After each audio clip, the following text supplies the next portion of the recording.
Ara mateix en una farmàcia, dones més detalls, avant. Sí, bueno, nosaltres estem en una farmàcia de Castelló perquè així a les comarques del nord encara no s'ha arribat al 50% de vacunats en els majors de 60 anys. I això, unit a altres factors, ha provocat un repunt de contagis de coronavirus. I això s'està notant així a les farmàcies, veritat? Sí, la verdad es que hemos notado todo lo que llevamos de diciembre que se han vendido muchos más test que hace un mes.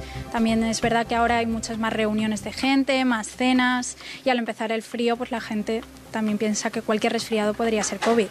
I quina comparativa ens podries fer dels tests que s'estaven adquirint fa un mes als que s'estan adquirint ara mateix? Sí, pues hace un mes más o menos podríamos vender unos 100 tests al mes, que serían unos 2 o 3 al día. Y ahora en comparación pues suelen ser más 30, 50 tests al día. Lo que llevamos ahora es muchísimo más, triplica un poquito la cifra. Una gran diferència. Sí, la verdad es que mucho más. Moltíssimes gràcies, Cristina. I nosaltres, des de Som de Casa, recordem mascareta, higiene i ventilació, que són les 3 claus que hem de tindre en compte per a passar el millor Nadal possible.